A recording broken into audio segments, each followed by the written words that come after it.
Hey guys, how is it going? 1000 pine points to Cutsper for being here first, not second. Greyback, 500 pine points to you, and Remy, 250. So, usually on this channel, we talk mostly about Jesus, because what could be more edifying than talking about Jesus, right? And we talk about ancient history, we read a lot of primary literature, but this stream is going to be a little bit different because we are not going to be talking about history, we are going to about theology, specifically about Calvinism. And that's because recently Pine Creek Duck had a conversation with Derek, the Calvinist, and then James White made a video agreeing with Duck, and Duck later made a video acknowledging that James White disagrees with him. And I obviously watched the Pine Creek's video, and I felt that there were points in time where I felt like he's pulling his punches, and he's not as thorough when it comes to talking about Calvinism as he might have been. I don't know why, but I wanted to talk about Calvinism at some point. So I thought that might be an interesting opportunity to do it now, given that there is a little bit of internet drama going on, right? So why do I want to talk about Calvinism? Well, I was thinking a lot about if there was like a really like evil ideology, basically, how would that look like, right?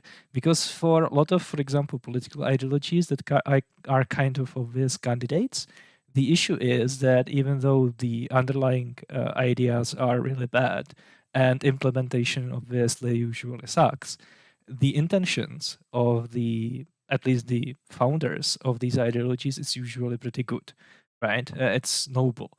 And it's just that the way how to get to their goals is not ideal. So when we, for example, talk about Marxism-Leninism, then obviously, if you just think about the kind of society that the Marxist-Leninists are trying to build, that sounds pretty based, right? But the problem is that mistakes were made during implementation.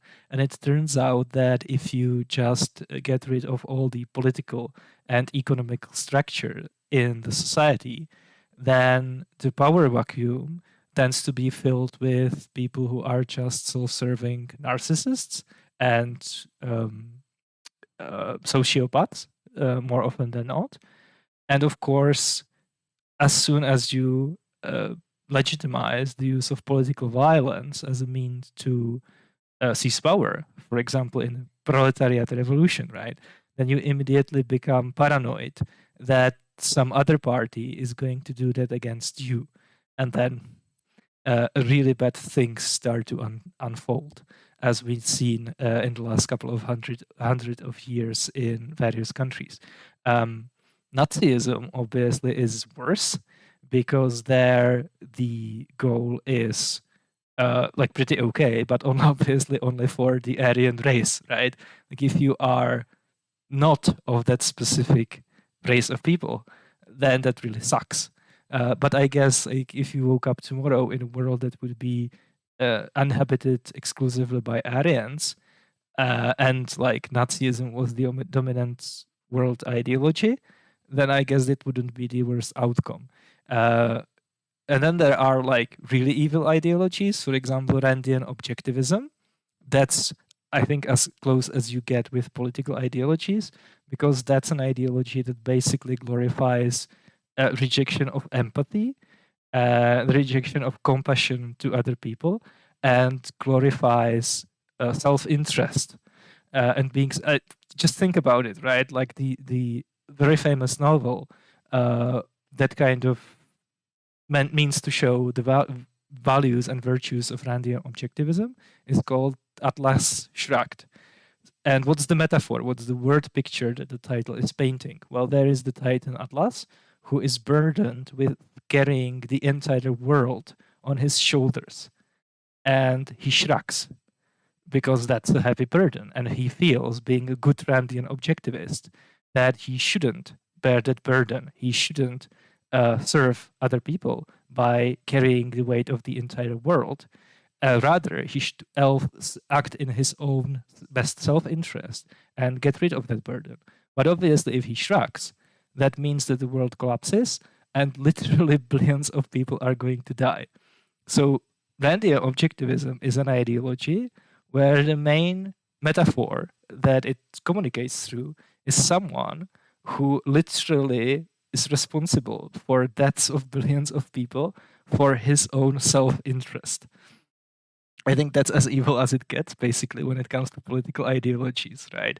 But even you can even find a silver lining in like Randian objectivism, because you can argue that in the minds, in the completely diluted minds of Randian objectivists, if everyone acted in their best self-interest, in their own best self-interest, then the outcome would be optimal for everyone. So essentially, being maximally selfish is the best way how to build a good society. It would maximize people's happiness. It would maybe maximize their it would optimize their living conditions and stuff like that. And it's just the masses are so like weak and brainwashed that they don't realize that like acting in their best self-interest is the way to go, and they are deluded into thinking that they have to care about other people. So in a way, even like Randian objectivism is has something positive about it, right? Like the society that it tries to build is essentially good. And then we get to more like extravagant worldviews, which brings me to H.P. Lovecraft, which is what I used in the title and thumbnail of this video. I absolutely love H.P. Lovecraft. In fact, I have his entire bibliography, because I don't have just 10,000 books. I, in fact, have all the books. And what's the deal with H.P. Lovecraft? Why is he so amazing? Well, he completely revolutionized horror, the genre of horror, modern horror. And the way he did modernize it is, I think, the best way how to do horror. It's very difficult, but I think it's the most effective. At least it gets me the most, right?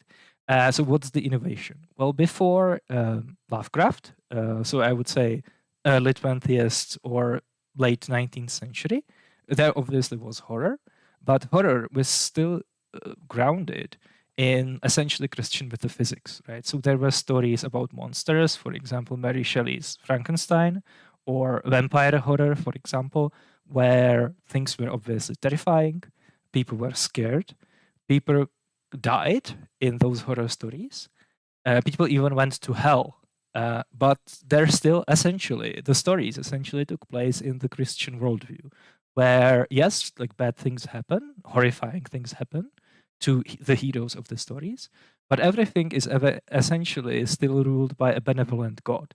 So on like a cosmic level, the world is still fine, right? Like sure, there are horrible things, but that happens all the time, right?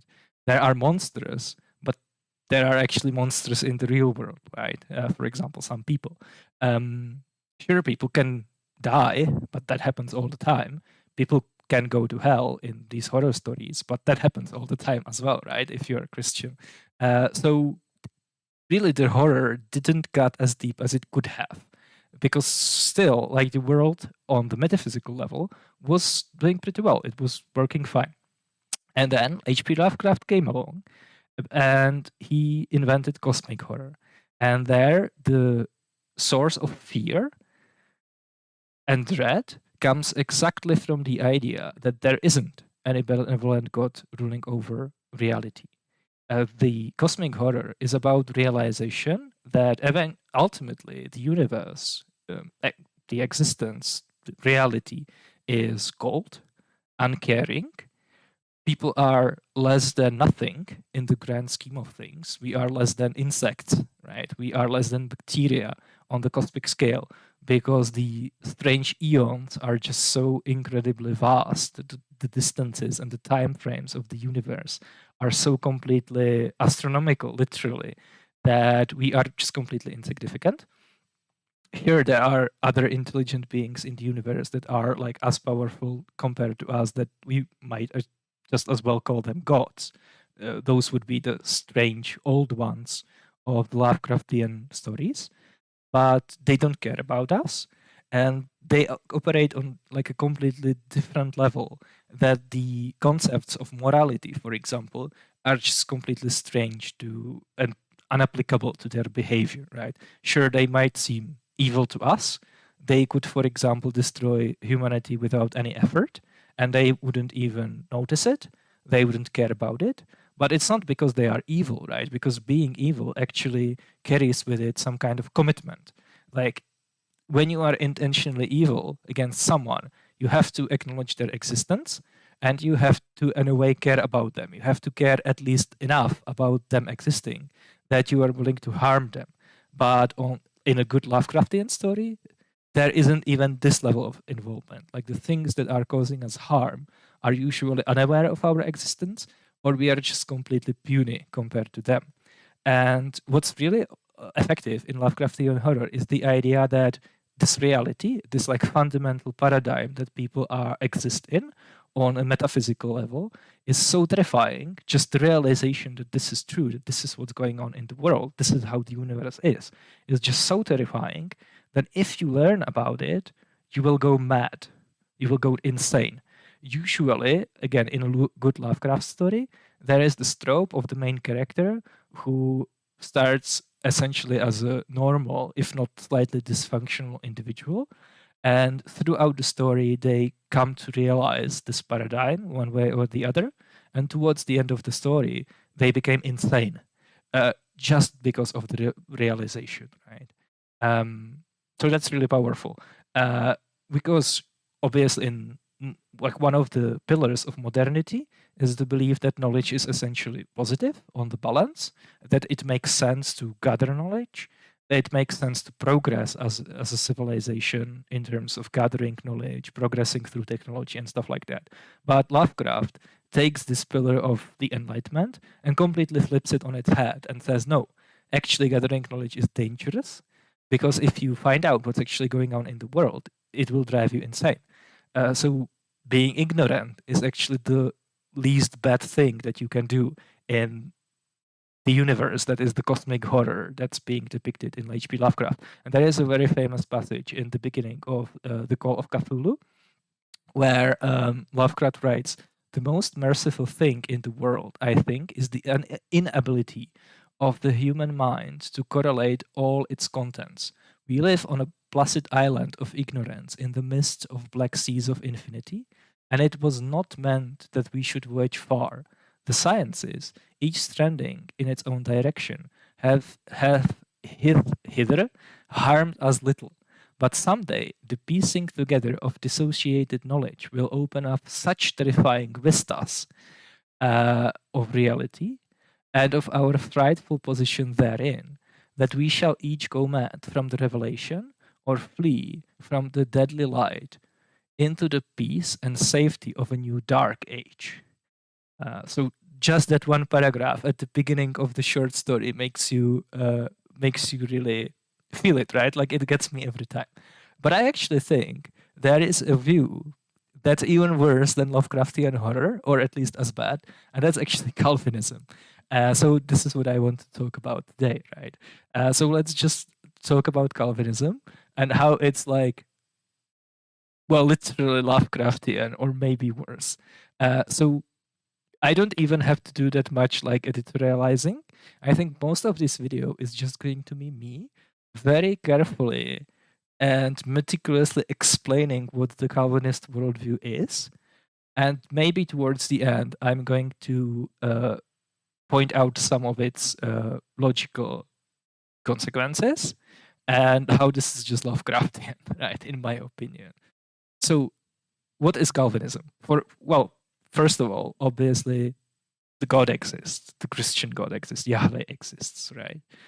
He's a perfect being. He's the God of classical theism, which means that he is omnibenevolent, omniscient, omnipresent. He is maximally good, maximally loving, maximally just, maximally merciful. He's the perfect being. And what's important is that God decrees. And whatever he decrees is going to happen. It's literally impossible for something that God decreed not happen, right? Because God is also necessarily efficacious, which means it can't be the case that he wants to do something, but he can't accomplish that goal. So as soon as he decrees something, that thing is necessarily going to pass. He obviously exists outside time, which means that when we talk about him decreeing before creation, we are not necessarily talking about a temporal order of events. We are talking about the logical order of events. So when, for example, say that before the creation of the world or before creation, God decreed this and that, they don't necessarily talk about temporal, chronological sequence. They just talk about logical sequence. And in Calvinism, there is obviously this very complicated theology about the logical ordering of different types of decrees. But just to keep it simple, basically, before the creation of the world, God issued decrees. And whatever he decreed necessarily happens. There is no way for it not to happen. And one thing that's very important to realize is that God decrees literally everything. He decrees everything that happened, everything that is happening right now, everything that will ever happen. There is not a single thing in the universe which unfolds, and God didn't decree it. This has to do with the concept of sovereignty. So one of the attributes, one of the attributes of the necessarily perfect being is its sovereignty, which means that basically God decrees everything, because if there was anything that he didn't decree, that means that he wouldn't be sovereign. Right? Sovereignty is basically him, like everything that happens in the universe, being kind of covered by his decree. And for some people, this might be difficult to believe that this is really a component of Calvinism, but there are many examples of Calvinists asserting that. For example, R.C. Sproul has a quote, which is brought up very often, where he says, if there is a one single molecule in this universe running around loose, totally free of God's sovereignty, then we have no guarantee that a single premise of God will ever be fulfilled. So he's basically saying that in order for God to be really sovereign, he needs to be, like everything that happens in the universe, down to a single molecule, is a result of his decree. So it's really difficult to comprehend just what that entails, right? So 10 billion light years from here, there is a galaxy, and in that galaxy, there is one specific electron, and 100 billion years from now, that electron is going to collide with a different electron. And that specific collision is something that was also decreed by God before creation of the universe. So the existence of the sun, the stars, the earth, every planet, every asteroid in every galaxy, everything was decreed by God to unfold exactly the way how it does. So obviously, every earthquake, every wildfire, everything in the universe is decreed by God, right? So that's one very important thing to think about, right? So under Calvinism, God isn't just observing the universe. He isn't just letting things unfold on their own. It's not like he set the initial conditions of the universe, but then things kind of unfold without his direct interference. No, on Calvinism, everything, and I mean absolutely everything, happens because it was decreed by God.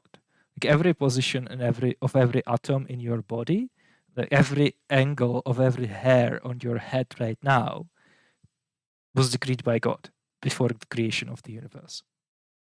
Second very important feature of Calvinism, which is again like very difficult for people to acknowledge that this is what Calvinism is really saying, because it's really like the implications of it are really weird, is that people don't have any libertarian free will, which means that even our own actions and all of our actions, like literally everything that we do, was also decreed by God from before creation, right?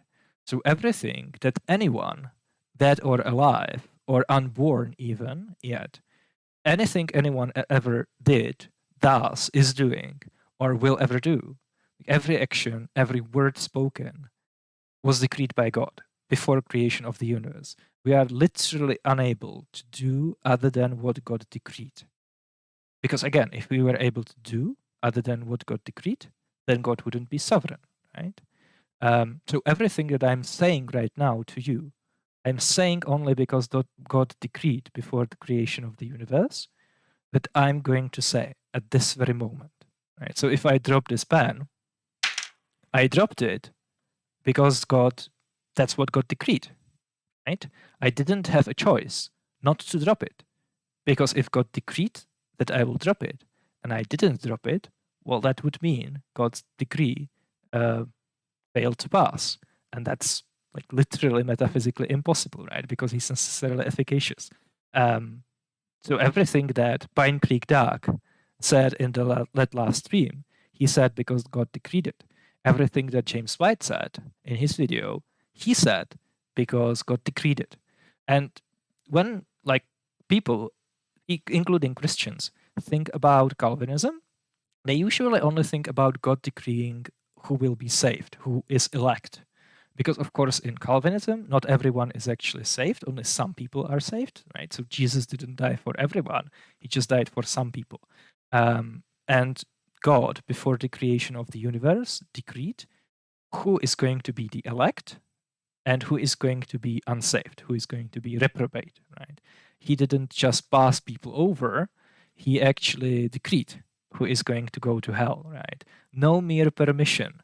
This is very important, right? And according to Calvin, God didn't just elect the elect and kind of passed over everyone else. No, he actually elected the people, some people for salvation, and he also elected other people for damnation, right? So you can't get God off the hook by saying, no, he just decreed the people who will go to heaven and everyone else he kind of left on its own. No, he decreed that those people are going to go to hell as well. This is part of the Calvinist systematic theology, right? So it's not just where you are going to end. It's not just some aspects of your life that will eventually lead to your salvation or to your damnation that were decreed by God. It's absolutely everything. Why do Calvinists think that? Well, I already mentioned the view of sovereignty. So if people had autonomous reason, if people were able to choose to act outside God's will, then God wouldn't be sovereign, and we can't have that, can we? But there are other reasons. Well, for example, God decrees not just ends, but also means, which means God not only decrees who is going to be saved and who is going to be unsaved, he also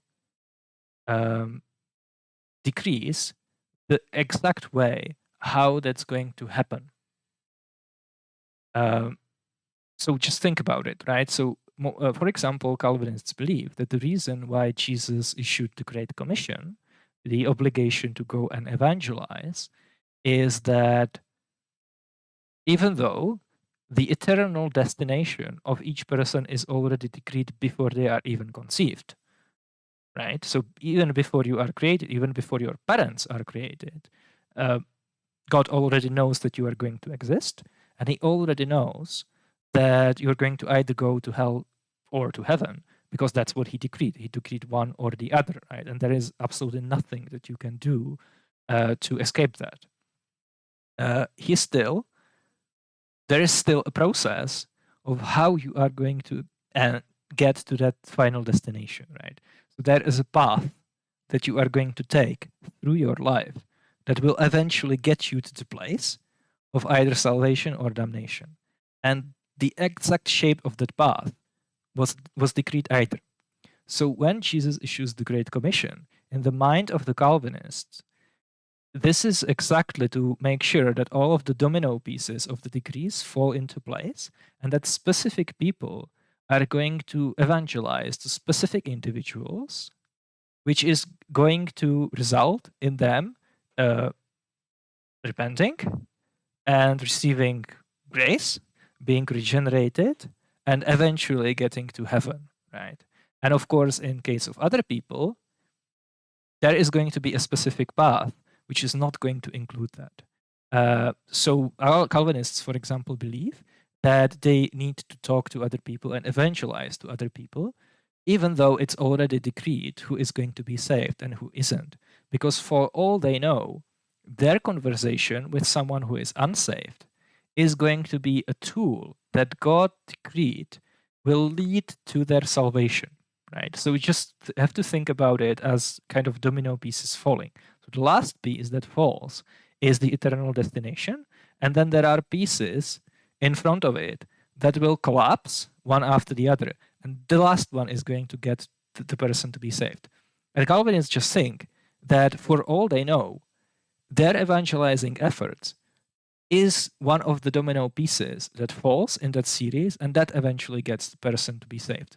But what's important about Calvinism is to realize that the position of every domino piece was already decreed by God from before creation.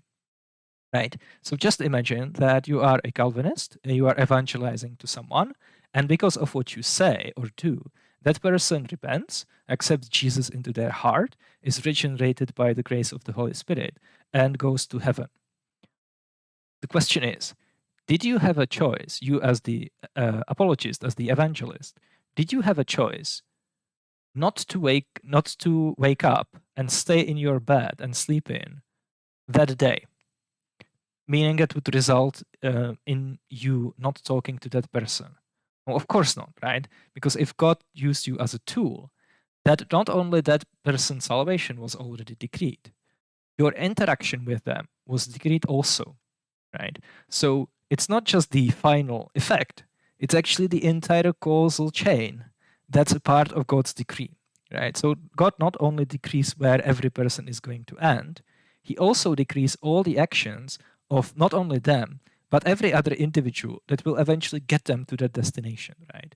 So every person doing evangelizing is doing evangelizing because God decreed that this is something that they are going to do, right? So just to reiterate, Calvinists don't think there is libertarian free will. They are in fact compatibilists, which means that people's actions are ultimately determined by God's decree. People can't act other than what God decreed them to act. So they are set on like a specific path, and they cannot deviate from their path, right? They don't have any autonomous reason. They can't make autonomous choices outside God's decrees. And this covers, again, everything, right? So everything I'll ever say and do. Like if I just decide to jump on the table right now and just like start jumping up and down, I would do it because God decreed it. All right. Like if James White, for example, decides to reply to this video, he will only do it because God decreed him to do it. And I actually think that God, before the creation of the universe, decreed that James White is not going to make a reply to this video. So let's see if I'm correct.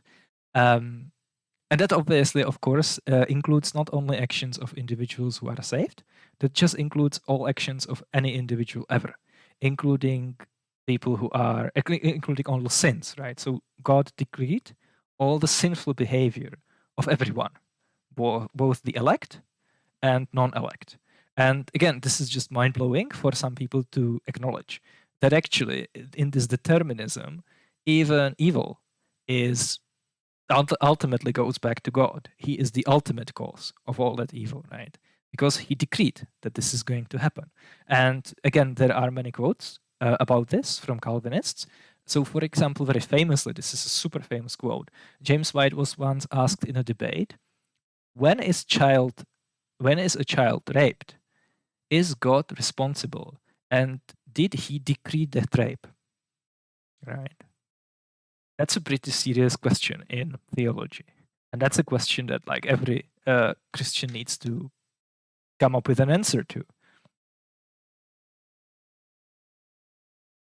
So what does James White say?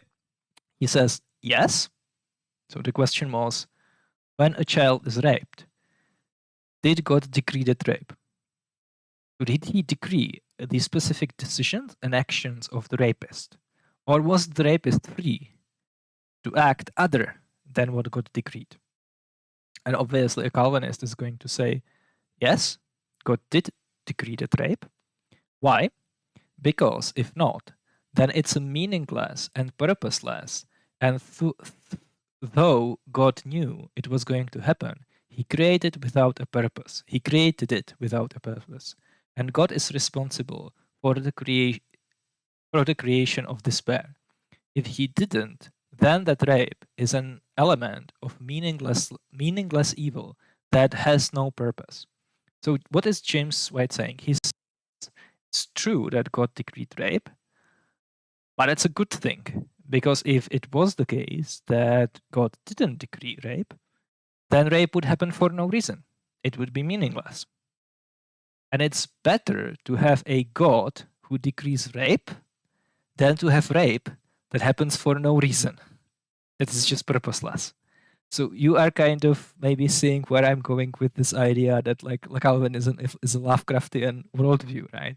Because in the mind of Calvinists, in the mind of James White at least, it's better to believe that, I guess it's more comforting for him to think that there is a God who decrees rape, than the idea that rape is just something that happens and it's just completely meaningless and purposeless, right? And this is something actually that a lot of, I think, Christians think, right? Christians think that evil happens for some ultimately good purpose. That it's not just purposeless, it's not just meaningless, right? God either directly decrees, or he at least allows evil, because he knows that him either decreeing it or him kind of allowing it is eventually going to bring about a greater good, right? So this is kind of a consequentialist or utilitarian good, right? A good utilitarian view that kind of on the balance, after the judgment day where like all the accounts are settled, then there is going to be a positive balance of like good versus evil, and that's why like a little bit of evil like rapes was allowed, so that even greater good could be brought about, right? So in like a causal chain, a rape was something that eventually led to a greater good. So this is, for example, the idea behind this morally sufficient reasons apologetic, right? So one of the theodicies is just to say that God allows evil because he has morally sufficient reasons, or he even causes evil, or he commands people to do things that we don't like, because he has morally sufficient reasons, and eventually in the future there is going to be some amazing good that will come about. And usually Christians want to say that they themselves don't know what this greater good is going to be.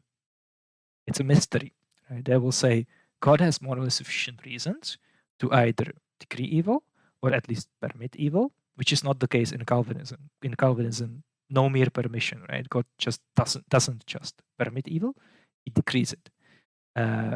So, on a non-Calvinist view, there is this idea that there are some morally sufficient reasons, but it's very often the case that Christian doesn't know what those morally sufficient reasons are, because God didn't reveal them. We don't know, the Christian says, what this ultimate good is going to be. We just think that there is some. Why? Well, because God is omnibenevolent, right? He is all good. He's perfectly good. So of course, if there is some evil happening, well, that must mean that it's happening for a good reason. It's eventually going to bring about some greater good, but we don't know what it is because it wasn't revealed, right? We don't have that knowledge. But actually, Calvinists don't think that. In Calvinism, and this is again something very difficult for people to realize about Calvinism, Calvinism actually does positively answer the question of what this ultimate good is. So if you ask a good Calvinist who actually doesn't know his systematic theology, he's going to tell you immediately why God decrees rape. What is the greater good? What is the ultimate purpose? And it's this. It's so that the creation perfectly reflects his own glory, right? So that God is perfectly glorified. Now, obviously, rape doesn't increase God's glory because God is a perfect being, and perfect being already has all the glory perfectly to a maximal degree, right? So creation doesn't increase there being creation doesn't increase God's glory. The only thing that it does is it perfectly reflects God's glory. It reflects perfectly glory that God already has. Sounds weird, right? Like, you have a worldview where God decrees rape to glorify himself. How does this make sense? Well, you have to remember that on classical theism, God is the perfect being. And on classical theism, there is nothing more perfect for a perfect being to do than to have its glory, which is already perfect, perfectly reflected. There is nothing better. There can't be no better goal, no better purpose, anything more morally significant or morally virtuous than for creation to perfectly reflect God's perfect glory. And that's the ultimate motivation behind everything that God decrees. So if you ask yourself, why is it the case that God decreed this, but not that? Why is it the case that God decreed this earthquake, but not something else? Why is it the case that God decreed this person to rape a child, but not abstain from raping the child?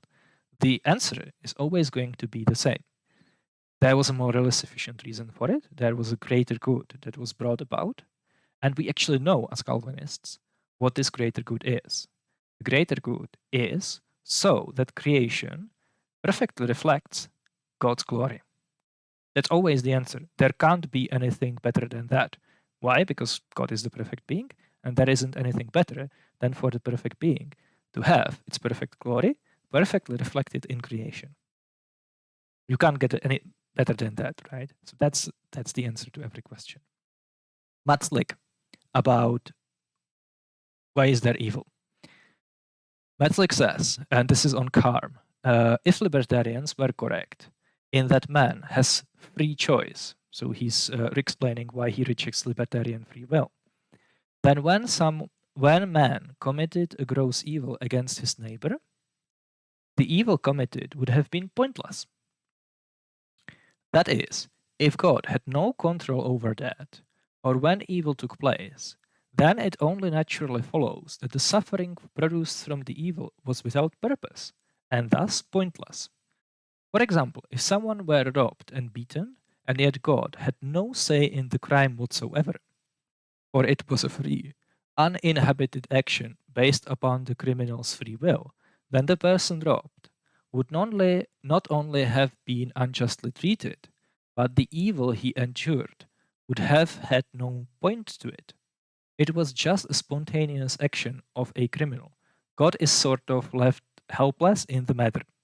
So again, for a Calvinist, it's a preferable view, I guess more consistent with there being a perfect being. It's a preferable view that God actually decrees evil, rape, robbery, and stuff like that. Then is the view that rape is just purposeless. Right? So a Calvinist would rather have there be a perfect being, and a Calvinist would rather have metaphysics in which God decreeing rape is a component of the creation perfectly reflecting his glory, than to have rape occur without any purpose, which is just to say without there being a God that decrees rape, because rape is a part of the creation, perfectly reflecting his glory, right? So that's something very important to happen, to bear in mind. And of course, John Calvin also famously said that even the fall of man was decreed. So the decision of Adam and Eve in the garden was not their own free, libertarian free decision. It was decreed by God. So why did God decree the fall and everything else that unfolded, sin and death entering into the world? Well, because that just happened to be a component of the creation perfectly reflecting his glory. So if he instead decreed that Adam will obey him and will not eat from the apple, then the creation wouldn't perfectly reflect his glory. That's the reason why he did that, right? So every time in the Calvinist worldview, when you ask yourself the question, why is it the case that God did this and not that? Why is it the case that God decreed this and didn't decree that? The answer is always going to be the same. It's because that specific decree was a component of the creation, perfectly reflecting his glory. And because God decrees everything that happens, and everything that people do, every decision of every person, then that thing is going to be true about every event and every decision as well, right? So a couple of years ago, I don't know when, there was a earthquake in Indonesia, which killed like 200 million people, right? So why is it the case that God decreed that? Because he did decree that, obviously. Well, if that earthquake didn't happen and all those people didn't die, then the creation wouldn't perfectly reflect God's glory. That's why God decreed it. Right?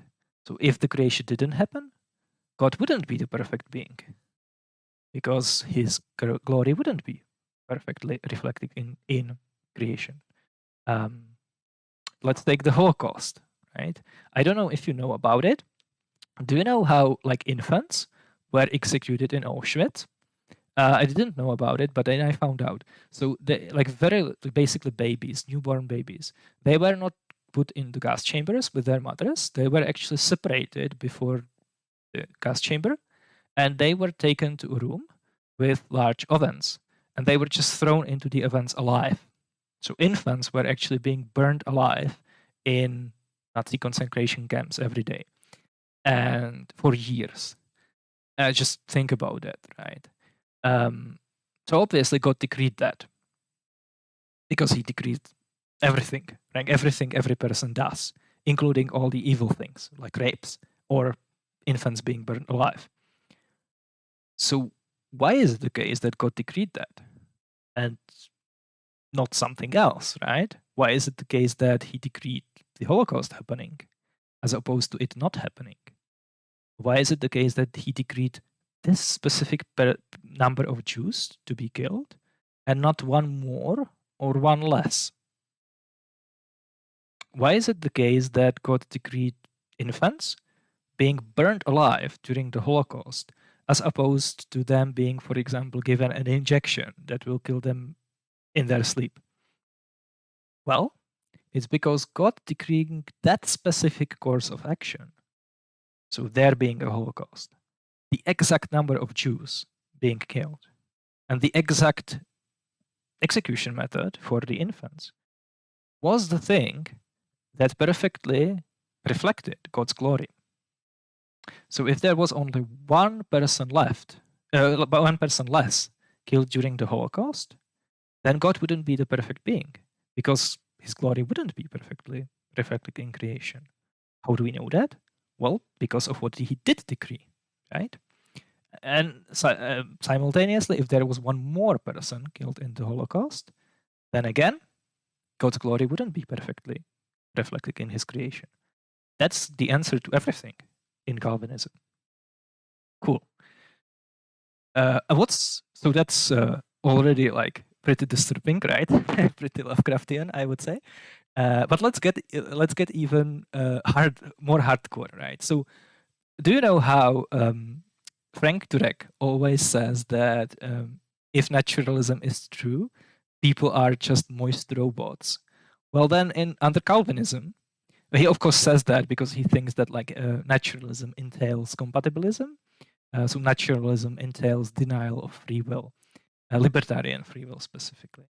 But if that's true on naturalism, if that's true on compatibilism, that's also true on Calvinism. So if Frank Turek wanted to shoot their own, he would have to say that on Calvinism, people are just moist robots. We are literally robots, and our programming are God's decrees. So everything that anyone ever does, including mass murderers, including rapists, they just do because they are robots executing their programming. And that programming is God's decrees. So before the creation, God wrote a computer program for all the people that will ever be born. And we are just running through the motions. And everything that happens in the world is just people being robots following that programming. But it's okay, because if we were not robots following the programming, then all the bad things that we do would be meaningless. And God would be sort of left helpless in the matter, to quote Metzling. So that's one layer of like weirdness of Calvinism, right? But to get even more hardcore, and this is going to be super surprising, on Calvinism, even God is a, well, not moist robot, but like immaterial robot, right? So under Calvinism, God actually doesn't have any free will either, because God is just, again, a robot that's running a program, and that program is called his nature. So according to Calvinism, what God does is just executing his nature. He acts according to his nature. And on Calvinism, everything that God decrees, he decrees necessarily, because it necessarily follows from his perfect nature, perfect divine nature. So God doesn't make libertarian free decisions about what he's going to decree or not decree. He is actually constrained by his divine nature. And he is perfect. So it's not the case that there are like two different states of affairs that God could decree. Either he could decree A or he could decree B, which would both result in the creation perfectly reflecting his glory. That's never the case. There are never like two, let's say, equal options that both result in the optimal outcome. There are arguments for it, right? For example, sort of a variant of the ontological argument. So if that was the case for God, then you could conceive a greater being such that there is only one such option, right? That's like more consistent with God's sovereignty and perfection and stuff like that, right? So it's not like there are multiple equivalent possible outcomes that God can pick and choose from when it comes to what he's going to decree or not, or what he could have decreed before the creation of the universe, right? There is always only one. And God is being determined, he's being dictated what that one outcome is going to be by his nature, which is a perfect nature. It's maximally powerful, maximally good, maximally loving, maximally merciful, right? So just let's get back to the Holocaust example. So it's not the case that God could have either decreed the Holocaust to happen or decreed the Holocaust not to happen. And both of those options would result in the creation maximally, perfectly reflecting his glory. That's not the case, right? If it was the case, that it would open a lot of theological questions. For example, what is it that made him choose one or the other, right? What is the reason behind it? Is there a reason for it, right? Or is that just brute contingency? No, there is only one option. So everything that God does, everything that God decrees, and everything that he did decree, he decreed because it necessarily followed from his nature. And that nature is itself necessary, which means it cannot fail to be the way it is. It must be the way it is. It's metaphysically impossible for it to be in any other way. Because if it was different, then God wouldn't be perfect. He wouldn't be the perfect being. There is only one way how a perfect being can be, how the perfect being can be, right? So again, everything that happens in nature, everything that people do, God decreed. He decreed that because it necessarily follows from his nature, which is itself necessary. And just if you realize that, this is going to be the ultimate like Lovecraftian theme in Calvinism. Just to make you think about it, to make you like realize what that means. There is a great movie, I think it's from 70s, called Logans Run, which is your sort of typical 60s or 70s dystopian movie. For example, a lot of the episodes of the original Star Trek series are about that. It's a society in a post-apocalyptic future So in Star Trek, it would be like societies on different planets, but in this case, it's Earth in some distant post-apocalyptic future, and it's a society which is very cruel, specifically because everyone who is older than 30 is euthanized. So the state mandated, there is a totalitarian state, which is sort of okay as long as you are younger than 30. But as soon as you hit 30, you have to be euthanized, and there is no way how to escape it. Then obviously the main character gets older than 30 and he tries to escape the system.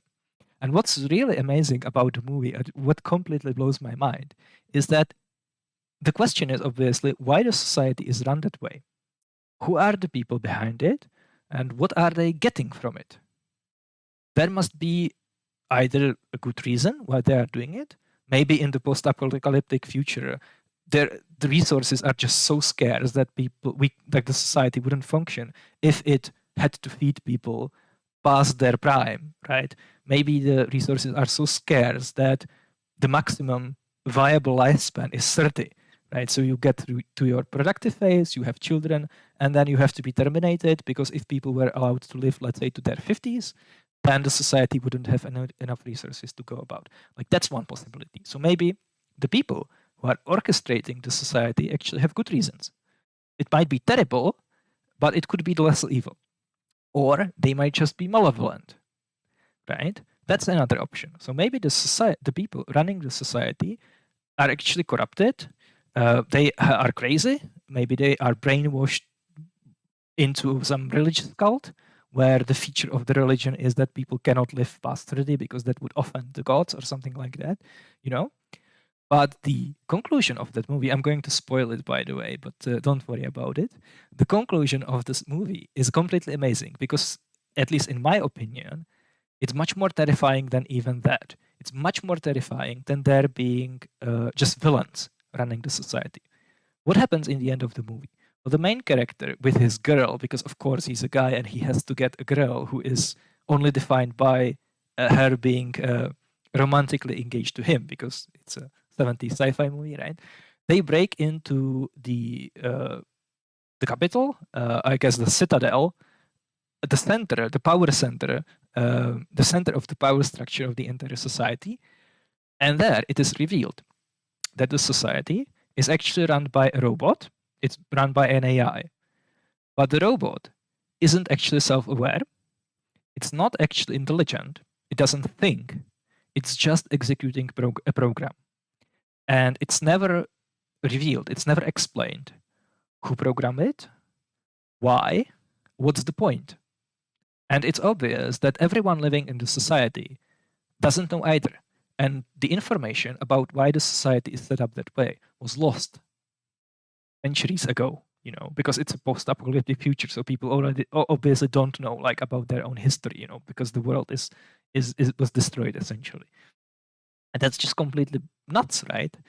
That's some like serious cosmic horror. That's people living in a totalitarian state, a totalitarian regime, which harms them extremely. It kills them, but there is no reason for it. There is nobody in control. There is no good reason for it, and there isn't even any villain controlling it. That's the kicker, right? It's just the computer doing it, and the computer doesn't get anything out of it. There isn't any meaning to it. There isn't any purpose. It's just executing its programming. That's like the whole situation is completely pointless, right? Like the people experience the suffering for no good reason.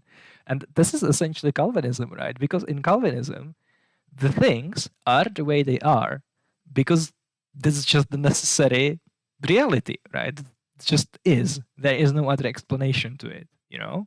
So just to praise these inferences, right? So why things like rape happen? Well, because the rapists are just moist robots running a program written by a different moist robot who is running his own programming. That programming is his necessary nature. Why is the programming that way? But there is no reason. It's just necessary, right? So metaphysical necessity kind of terminates explanation. There isn't any reason for him to do that. Tough luck. You just happened to exist in a reality, in sort of like a dark dimension, where it just happens to be the case that infants being burned alive in ovens is a component of a perfect being having his glory perfectly reflected in creation. Tough luck. There isn't any other explanation, right? It just is what it is, and that's it, right? And now, of course, I could conceive, at least theoretically, hypothetically, it's not metaphysically possible, of course, but I can conceive reality which works differently. I can conceive a reality where there is the perfect being. So everything is the same, the way it is in the actual world, but it just happens to be the case that the metaphysical necessity of that hypothetical world is such that the perfect being, having its glory reflected in creation, doesn't involve infants being burned alive.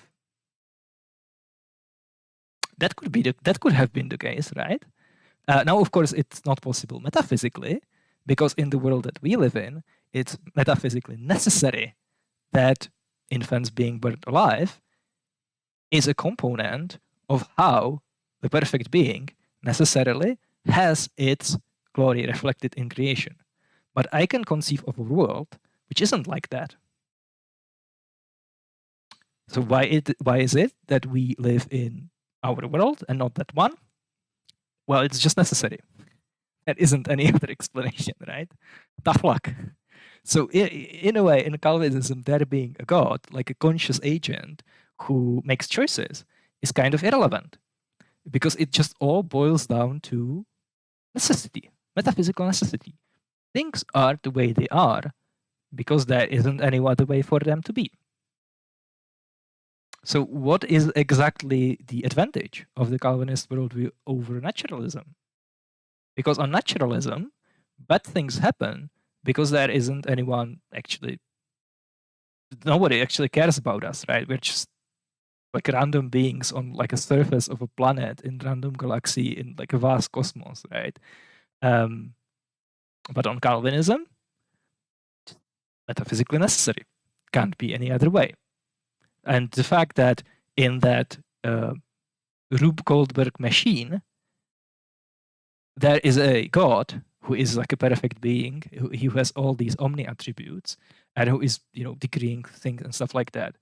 That doesn't strike me as that significant anymore, because he's just like one cog in the machine, right? Sure, he like is all loving or merciful, stuff like that, but he's just turning because there is a different cog that's turning in the series, and that's his necessary nature, right? Cool. So what are some of the strange implications of Calvinism? Well, first of all, there are some interesting paradoxes, right? Something that's really like troubles Christians. For example, if Adam obeyed God, then God's glory wouldn't be perfectly reflected in creation. That's really interesting, right? I've already talked about that. But actually, like Adam disobeying God, God didn't just allow it. It's certainly not the case that he didn't know about it with like Cartesian certainty, which is maybe something that an open theist would say. He would try to salvage the situation by saying, oh, maybe God is like a good predictor, but he didn't know exactly in advance that people are going to fall, right? No, in Calvinism, the fall was metaphysically necessary. It could not have happened any other way. Why? Well, because the fall, God decreed the fall, and he decreed the fall because that's the thing, that's the component of the whole creation necessarily reflecting his glory. And why is it the case? Why is it the case that the fall is a component of that and not the fall, just necessary? Doesn't have any other reason, right? That's it. That's the termination of the explanation. If Judas did the right thing and didn't actually betray Jesus, then God's glory wouldn't be perfectly reflected. That's also a really weird explanation, a really weird consequence of that view, right? So you want to say that Judas is actually the bad guy, right? He did something wrong. But on Calvinism, first of all, he was just a robot. He could not have ever done anything other than what he did.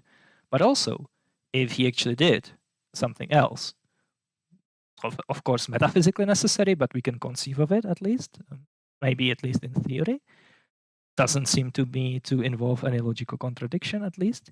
So if Judas actually did the right thing, then God's glory wouldn't be perfectly reflected in creation. And why is it the case that Judas doing the bad thing is what is of the creation perfectly reflecting God's glory? Just necessary. That's just the Dormammu dimension that we live in, right? There isn't any ultimate reason. We just happen to be snapped into a reality where there is a perfect being. That perfect being is running a program which basically says, let's make a creation, let's decree creation, which perfectly reflects my glory. Why is it the case? Well, because I'm the perfect being, and that's like the best thing for a perfect being to do.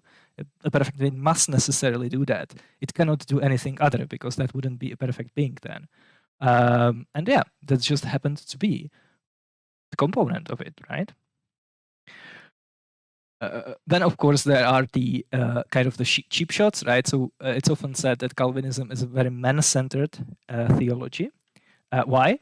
Well, because, for example, the very existence of James White and everything that he ever says and does is metaphysically necessary for God's glory to be perfectly reflected in his creation, right? So James White is actually metaphysically necessary, not just his existence, but every word that he says, every movement that he does, every time when he scratches his head, I want to say, that happened necessarily, and it happened the way it did, because if James White didn't exist, and if he didn't scratch his head in that particular moment in time, then God's creation wouldn't perfectly reflect his glory. How do we know that? Well, because that's what God decreed, and he decreed what he decreed necessarily, because he's the perfect being, and the perfect being cannot do anything other than decreed the one thing that perfectly reflects its glory. So you can't get any more man-centered than that. Your personal existence is metaphysical necessity, and God could not have helped himself but to decree your existence and everything that you do and say, right? That's mind-blowing. Like I'm a naturalist, obviously, and I don't think I'm metaphysically necessary. You know, I think there are possible worlds where I don't exist. There are possible worlds where I do like radically different actions. There are possible worlds where I have died already, for example, or where I, was never born. And the kicker is that this isn't, of course, only true about James White. It's true about everyone, including the reprobates. So everything that Hitler did was metaphysically necessary. The existence of Adolf Hitler is a metaphysical necessity. So that's a really interesting implication. Now, of course, if you are a Calvinist, what is probably going through your head is that I'm not sufficiently putting emphasis on God's goodness, love, justice, and mercy. So sure, like it might seem weird that God decreed infants to be alive, but he's just perfectly good. He's perfectly merciful. He's perfectly just, right? And depending on what exactly the situation is, you can always pull one of those attributes and say that this is what we have to focus on, right? But I don't know, like for me, the meaning of these terms is kind of cheapened. Just realizing that God is essentially a robot who is running a program called his nature, Like it seems to me that those words just describe different concepts of the necessary reality. Like I can, again, conceive of a world where there is the perfect being. It's also perfectly good. But in that specific world, what goodness is, what it means to be perfectly good, what the content of that term is something different. For example, it's not decreeing infants being burned alive. So in that imaginary world, everything would be the same, except there is still the perfect being. It still acts necessarily according to its nature. It's perfectly good. It's just in that world, what goodness means happens to be a little bit different. It involves the perfect being not decreeing infants to be burned alive. Now, of course, it's metaphysically impossible in this world, in the actual world that we live in the Dormammu dimension that we woke up in, right? The Lovecraftian realm that we woke up in, because in this world, in this realm, goodness of the perfect being does entail, does contain as one of its aspects, the perfect being decreeing that infants are going to be burned alive.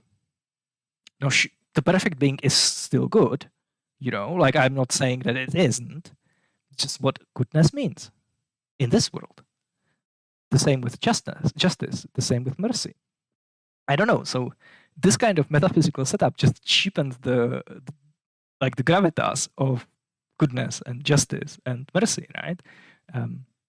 Because it's just describing a different aspect of like a massive Rube Goldberg machine, which is ultimately running the way it's running because of necessity. And there isn't any other reason for it. Now, of course, you can ask the question, are people under the system morally responsible for their actions? So this is probably something that Calvinists will want to emphasize, that sure, like our decisions are decreed. We can't act any differently than we do, but we are still morally responsible for them. Well, is that really true? Well, of course it is. So under Calvinism, it's totally true that we are 100% morally responsible for our behavior. How does it make any sense, right? Like you wouldn't place moral responsibility on a robot that's just running its programming. You might maybe place the moral responsibility on the creator, on the coder who coded the behavior, the series of choices and decisions into that robot, right? That the robot must then necessarily follow. But no, actually, under Calvinism, we are morally responsible. How does this make any sense? Like, why is it the case that we are morally responsible, even though we are, all our actions are decreed? Well, it's just metaphysically necessary. Sorry about that. Sure, it might seem like it's not making any sense, but it's just bite the bullet. Like on Calvinism, sure, all of our decisions are decreed. We cannot do other than what God decreed us to do, even before the universe existed, not just us. But it's just still the case that we are morally responsible. This is, again, just a different aspect of the necessity, the metaphysical necessity. Right? So you live in Lovecraftian realm where you are a robot and you are still morally responsible. That's just what moral necessity means in the necessary reality, what moral responsibility means in the necessary reality that we live in. Tough luck, right? It might look as if it doesn't make any sense, but that's just the way it is, right? So kind of myopic, in my opinion, actually kind of horrifying if you think about it, but tough luck. That's just the way how reality is. This is just the way things are, to quote Dr. Strangelove. No, not Dr. Strangelove, just Dr. Strange. This is how things are now. So yeah, that's really interesting. What else? What's really interesting implication of Calvinism is that this kind of rationale, of course, works for every other worldview, right? So literally everyone can use the exact same structure, exact same framework of the Calvinistic theology and apply it to anything. For example, let's just take, and it's probably going to be a caricature, but let's just take like an ideology, political ideology and theology of some Muslim extremist, like a suicide bomber. He's maybe going to think that there is Allah. Allah is obviously perfectly good, perfectly just, perfectly morally perfect, basically, perfectly merciful. And Allah just decreed that the soldiers of Islam take over the world with violence. So Allah decreed something like go kill unbelievers. So that's what a good Muslim does. That's what a good Muslim man does. Now, is it a bad thing? Like, can you morally object to that kind of worldview?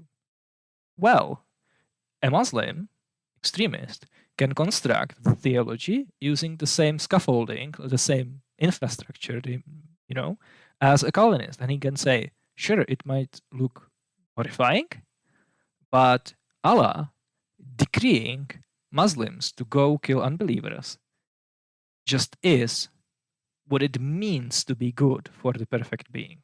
It's just the content of the term goodness. And that's it, right? And why is it the case? It's just more metaphysically necessary. So you cannot criticize actions of any deity on moral grounds anymore. Because sure, it might seem weird to us, just like it might seem weird to us that God decrees children to be burned alive in ovens. Just the metaphysical necessity. Tough luck, right? You can't criticize Greek gods, because Greek gods very famously, rape each other and rape people, kidnap people, kill people, smite them for sometimes really petty reasons, right? Because Io was turned into a cow because not because she did anything wrong, it's because Zeus fell in love with her.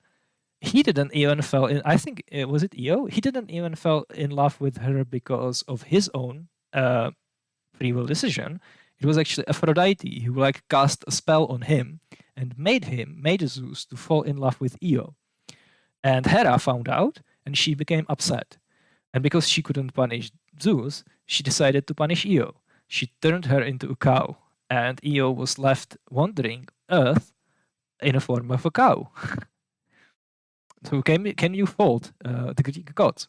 Well, not under this kind of paradigm, because you can always say still that these gods, even though they are acting this way, are acting that way, but they are still perfectly good.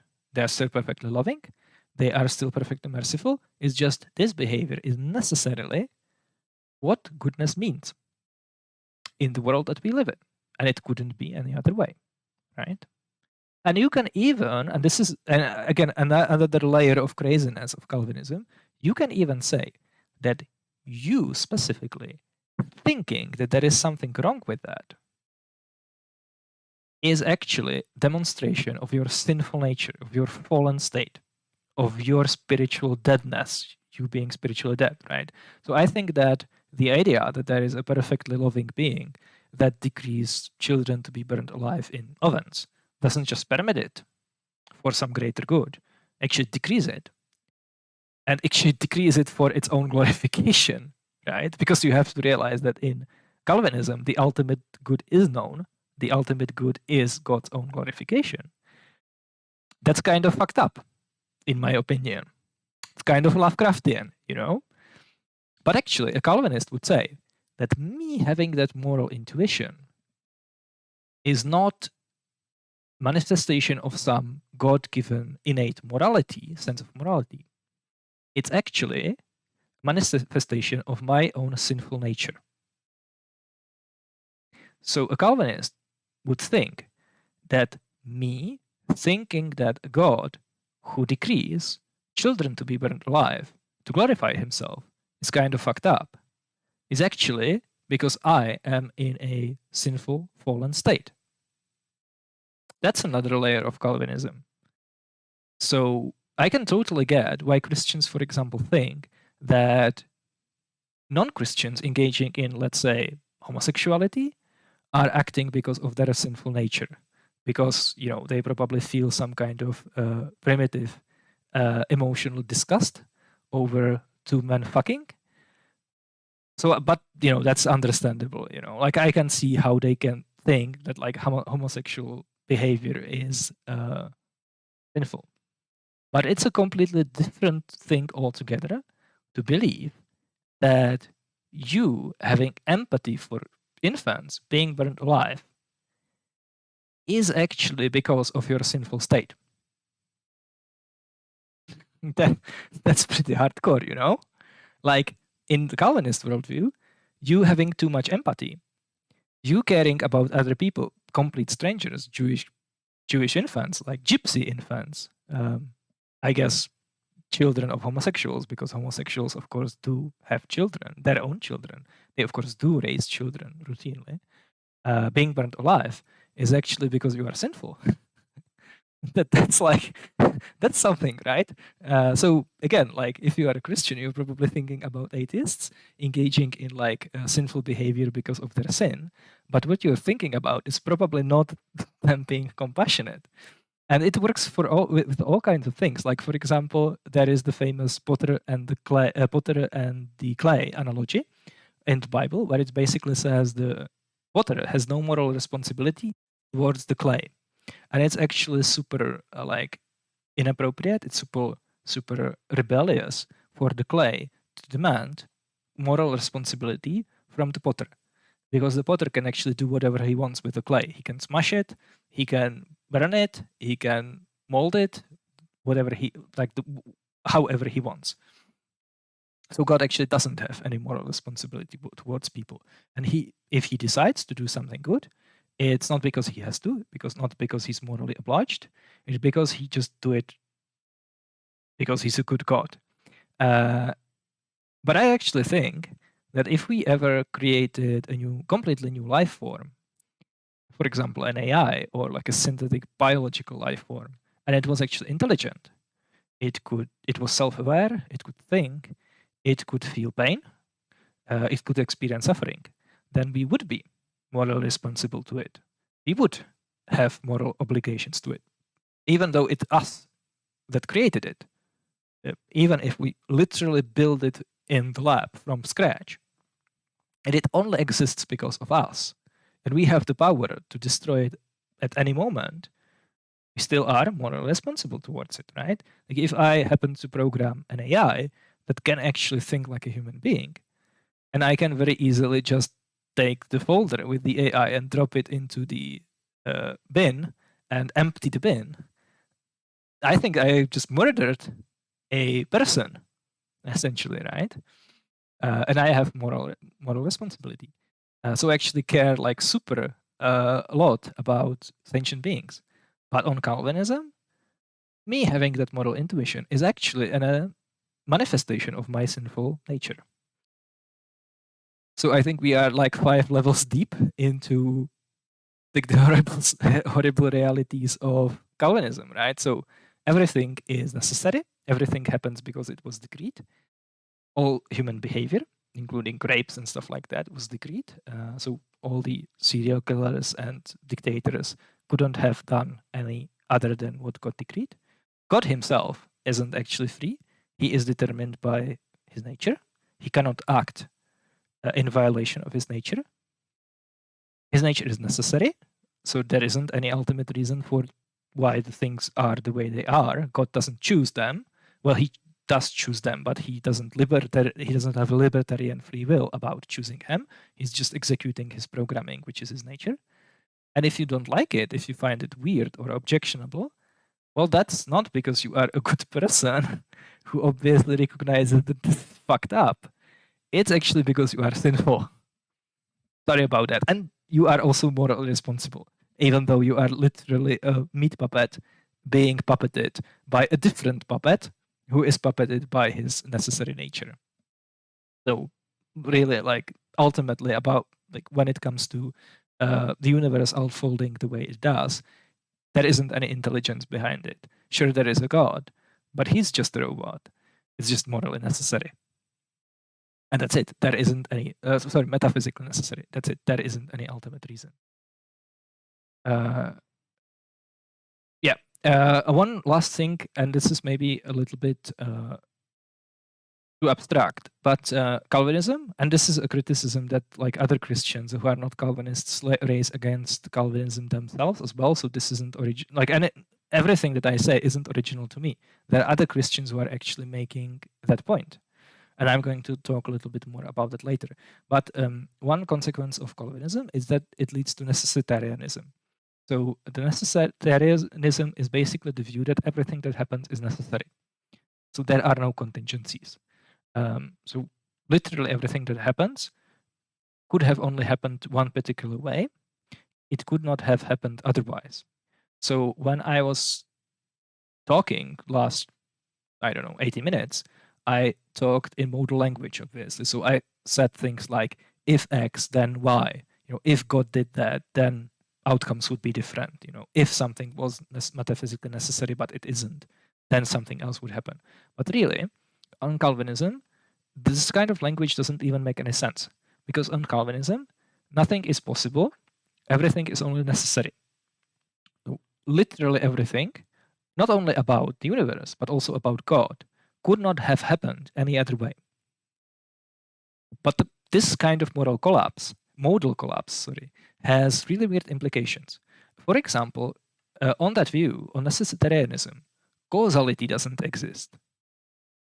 So if everything is necessary, then events are in no causal relation to each other. There are no effects or causes. All events are necessary, and all events happen necessarily, completely independently from one another. Why is it the case? Well, because the very concept of what is a cause is defined through modal language. So, just to simplify it, a cause of an event is an event that if it didn't happen, the effect wouldn't happen, right? But obviously, in the definition of causation, you have a conditional, you have an if statement. And if statements are only meaningful if necessitarianism is false. If necessitarianism is true, then conditional statements are just universally false, which means nothing can ever satisfy the definition of a cause. Because for something to be a cause, a conditional would have to be true. So for something to be a cause, there needs to be a possible world where that thing doesn't exist or doesn't happen, and the effect as a result doesn't happen, right? So for example, why is it the case that there is light? Well, because God spoke, let there be light, on like a standard Christian worldview, right? That's the cause of it. Why? Because if God didn't speak, light wouldn't exist. That conditional being true is what makes God speaking, like there be light, the cause. But on Calvinism and on any necessitarian worldview, that conditional can't be true because there aren't any possibilities. There isn't any ifs. There are no ifs. There are only is. There is only what is. There are no possibilities. Everything is more metaphysically necessary. So really, God speaking, like there be light, has absolutely nothing to do with there being light. There being light is necessary, metaphysically necessary, and God speaking is metaphysically necessary, but those two events are completely unrelated. There isn't any causal connection between them. There can't be, because if everything is metaphysically necessary, all the actions of God and universe, everything in the universe, then there is just is. There isn't any if. So yeah. And just to conclude, because I'm about to wrap it up, at least about Calvinism, we are still going to talk about something completely different later. At least from my observation, and it would be really interesting for me to say some statistics about it, but it seems to me that there isn't any other Christian theology which would be so heavily criticized by other Christians than Calvinism. Which is really interesting if you think about it. Like, so obviously, Christians criticize each other, but if you think about it, sure, there are some like Protestants who criticize Catholics, there are some Catholics who criticize Protestants, but really, who is the target? If there is a disagreement between different Christians, who is usually the target? It's Calvinism. And of course, Calvinists criticize everyone else, right? But it seems to me that, like, overwhelmingly, there are entire channels dedicated to essentially criticism of Calvinism, high-profile channels, like Leighton Flowers' Soteriology 101, right? 101. Basically, all the open theists are hell-bent on destroying Calvinism. Like, there are people who hate each other on both sides of the aisle with passion. They obviously all both think that the other person cannot be saved because they affirm doctrines which are in violation of what the scripture actually teaches, right? So there are, of course, open theists who think that Calvinists are not Christians. And there are, of course, Calvinists definitely who think that open theists are Christians. Are you kidding? But it seems to me that when these battle lines are drawn within Christendom, they're more often than not drawn between Calvinists and other people. There isn't that many Christian channels who, for example, go after open theists. Sure, there are like occasional videos or two. William Lane Craig did a video about open theism probably at some point in his life. Mike Winger did, right? But the only channels that systematically go after open theists all the time are Calvinists. And if other Christians systematically go after a theology, Christian theology, it's Calvinism, which is really, really interesting. Like, I want to ask, for example, Leighton Flowers, if you don't believe in Calvinism, why do you spend so much time talking about it? You know, like it's a little bit weird that you are so obsessed about something that you don't even believe in. that's really sassy, right? So I think like if we actually measured it, if we collected some data about what Christian apologists talk about, obviously the number one topic would be atheism. Why? Because people are leaving and they go towards what? Non-belief, right? People at least in the US or in the Western world, don't convert to Hinduism, because if they did, then apologists would be making videos about Hinduism. So the number one topic is atheism. And I think number two topic would actually be Calvinism. And the other issues, other worldviews like Islam, Mormonism, progressive Christianity, the New Apostolic Reformation, and stuff like that, they are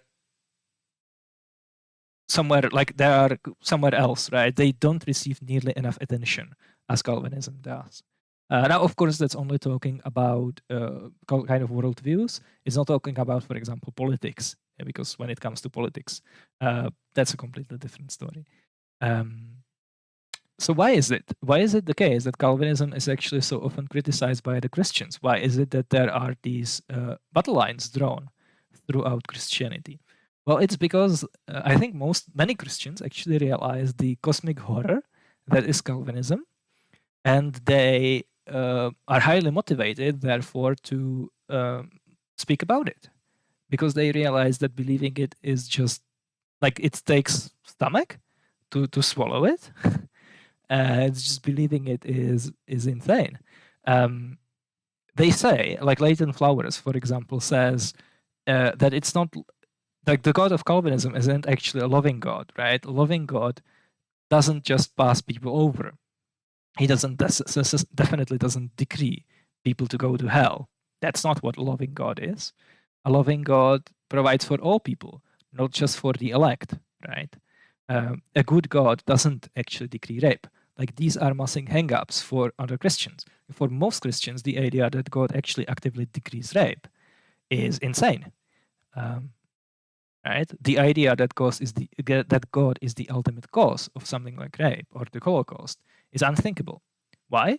Well, because it's just completely incompatible with God being the morally perfect being. But on Calvinism, tough luck. That just is what's entailed by goodness. That's just a component of what goodness means. That's a part of its content. Sure, we might not like it, but if you are a Calvinist, you just have to swallow it. And if you are a non-Calvinist, well, you not liking it is probably because you are a reprobate and you are overcome by your sin. So that's it, right? And of course, I want to remind all Christians that fight each other, both Calvinists and non-Calvinists, that a house divided will not stand. And what's really interesting about Calvinism, of course, also is that Calvinists, when they actually talk about like real life stuff and not about systematic theology, they will immediately start sounding like, for example, provisionists or Armenians. They will start to talk as if people did really make choices on their own. They start to talk about human responsibility. They will go on and on about how like sins in the world are a result of the fall. But they will only rarely, if ever, acknowledge that actually the fall was also decreed by God. So the ultimate cause of that is still God, right? It isn't something apart from God. They will talk about God's goodness. Like one really tough question that you can ask a Calvinist, and it's really going to make them uncomfortable, is what do you tell a Christian whose child committed suicide? How do you console them? How do you comfort them? Because, of course, a suicide is a mortal sin. It's killing a person, yourself, right? And it's a sin that you cannot repent from. Because as soon as you kill yourself, you're dead. You have no longer the opportunity to ask for forgiveness. Which means that pretty much that when someone kills themselves, that's a guaranteed that they are not saved. At least in like a lot of theological frameworks, right?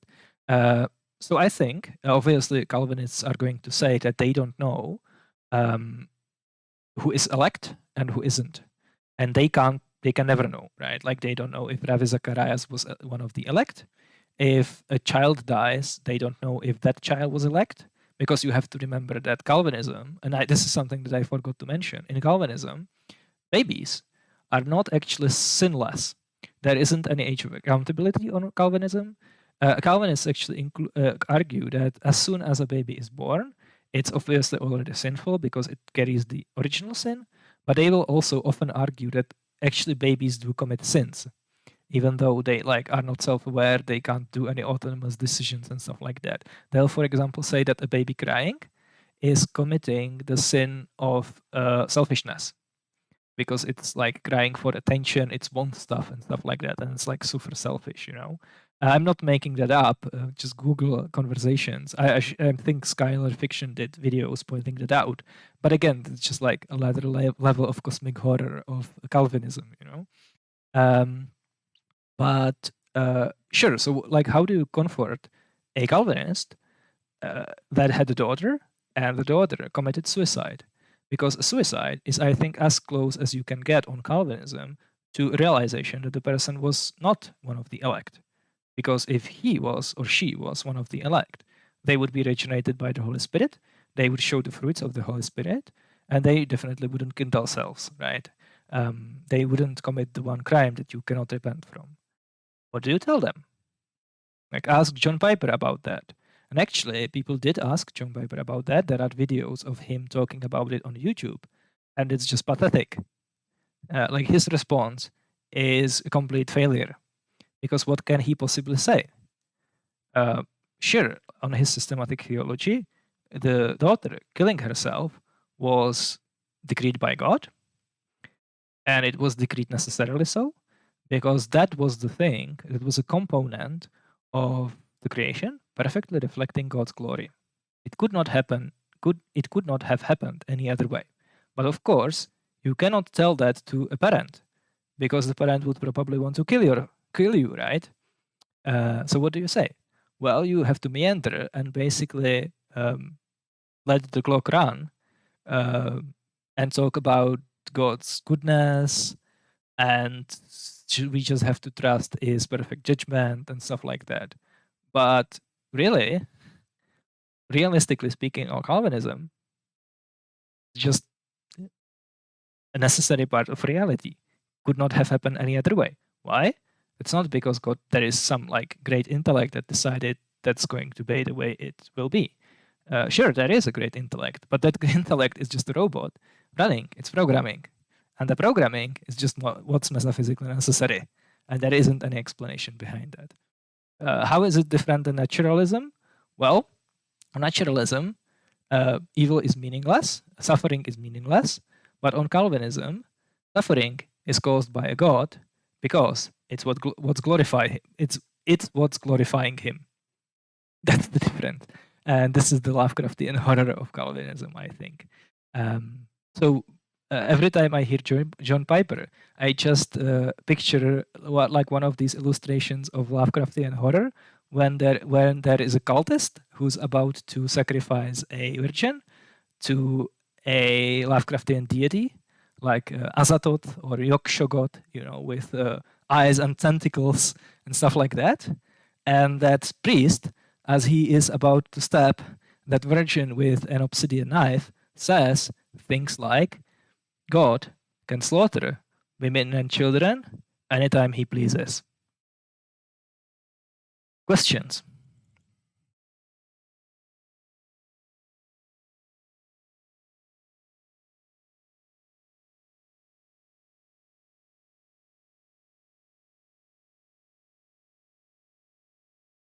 Yeah, and by the way, if I got anything wrong, or if there are like different flavors of Calvinism, then obviously let me know maybe in the comments later, because this is just my understanding. I formed that understanding from reading Christian resources and watching Christian channels. I know that like there are different positions on Calvinism on some of the issues, and like some people are only willing to take it so far. But I'm honestly convinced that essentially moderate Calvinism, so for example, Calvinists who think that there is libertarian free will, are just inconsistent. And they take that position not because it makes rational sense.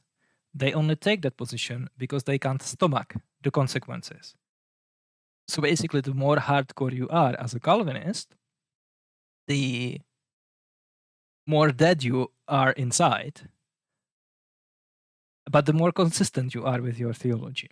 So there are like steps, but I don't think there are like or legitimate positions that you can take when it comes to like internal consistency and like biting the bullet and all of those all of those consequences of that worldview. I think that like if you really wanted to be internally consistent and acknowledge all of the consequences of premises, that you would essentially affirm what I was describing. But maybe it's actually not the case, right? Maybe there are things that I'm missing that kind of permit for alternative views. So I would be very happy um, to hear that. John Howard used to be a Calvinist. I'm very, very curious. Like, I'm wondering how many Calvinists actually know things that I was talking about today. Like, how many former Calvinists actually understand the systematic theology, their own systematic theology, or the systematic theology behind their own brand of Christianity? Because, like, when I listen to Calvinists talk, I sometimes get a feeling, and it could just be my like paranoia, that they are intentionally trying to obscure some of the, let's say, unsavory consequences of their theology. So James White, for example, very often sounds like as if he was a provincialist. And if I didn't know what his theology is, and I just randomly tuned into one of the episodes, I would almost didn't catch that he's a Calvinist, right? Um, and I'm wondering, like, whether this is done on purpose to make people sheltered from some of the consequences, logical consequences of the theology, or whether people just bite the bullet on that. They have to make themselves feel okay with it. If that's the case, that's really sad, because then it's essentially a system, an ideology or theology that forces people to quench their like innate moral sense and turns them into just like horrible monsters essentially for being okay with like that kind of worldview. Yeah. In your opinion, what's the best Lovecraft adaptation influence story? Um, I don't know off the top of my head. I would have to think about it. I used to read Lovecraft when I was a teenager. Now for like last 6 years or so, I have a policy of not reading anything that was written after the year 500 CE. So I haven't really read that much. I'm thinking about movies. Like, what would be a good Lovecraftian movie? Because Lovecraft is almost impossible to film, I think. Mm, I don't know.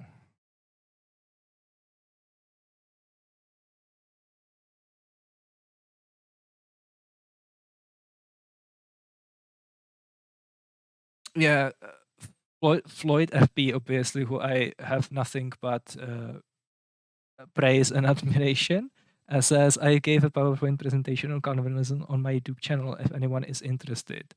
So yeah, definitely go check it out, and you should check out anything else that Floyd FP has to say, because I think it's interesting.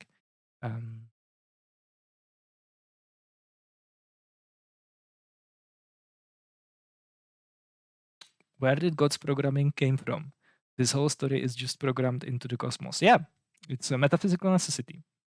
It doesn't come from anywhere. It just is. Like on Calvinism, things just are. And the fact that there is a God, if you look at the big picture, is essentially just an afterthought. Sure, there is like one cog in the machine that is the perfect being, but the perfect being only does what is in its nature, and the nature is necessary.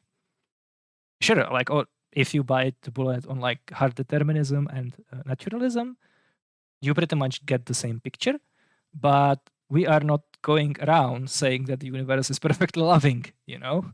That's the difference. Like, I think that like rape is meaningless. Calvinist thinks that rape was decreed by God because it's glorifying him. That's the Lovecraftian horror of it, right? So yeah. Calvinist moral goodness is functionally irrelevant to humans. Oh, that's just what it is, right?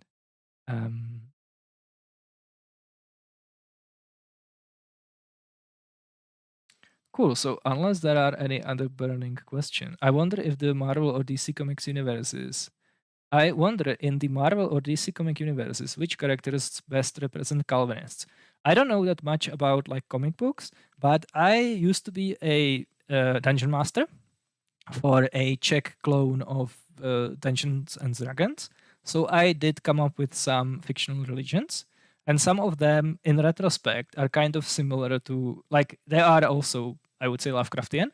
For example, there was one religious system which I made up, where basically one of the most important religious tenets was that everyone, after they die, is tortured like to a maximal extent. So basically, everyone goes to hell automatically, and they stay in hell until the point in time when their name is spoken for the last time on Earth. So just think about it, right? So if you die, you go to hell immediately, and you are tortured in hell. And if your name is last spoken by, let's say, your relatives, and then by no one else remembers you, then you are let free at that moment. But if you are someone famous, someone who is remembered in history for thousands of years, then people keep saying your name over and over because they keep reading the texts in which your word is preserved, which means that you will be just tortured for a really long time. So that was like one of the religious tenets of that religion, and a consequence of that religion was really consequence of there being that tenet in the religion was really unfortunate, because of course worshippers of the religion wanted to minimize the amount of time that people spent being tortured after they died, which means that the religion intentionally went out of their way to destroy any historical records about anyone. Just think about it. Like, that's completely mind-boggling, right? They just went out of their way to conquer any civilization that they could come about and just destroy any records about anyone who has already died. So they destroyed all the books, they burned all the books, they killed all the historians, they destroyed all the tombstones with names of people, and they just decreed, under the penalty of that it's forbidden for living people to mention names, to speak about names of someone who had already died. Now they themselves had like a very elaborate system of how to talk about people in the past without mentioning their name. So they, for example, had historical records, but it wasn't about individuals. And if it was if it was indispensable to talk about an individual, they would talk about him so that he isn't identified in a specific way. And there was actually a religious dispute, like theological dispute in the religion about what exactly constitutes a name, and when is it okay to talk about a person with like such a level of specificity that you are really talking about one individual and not someone else. Because there were some like theologians in that religion who argued that that already constitutes a name, and that basically means that you are prolonging the suffering of that person. Obviously, in that world, that religion was actually metaphysically false. So it actually wasn't the case that people were tortured until their name is spoken the last time.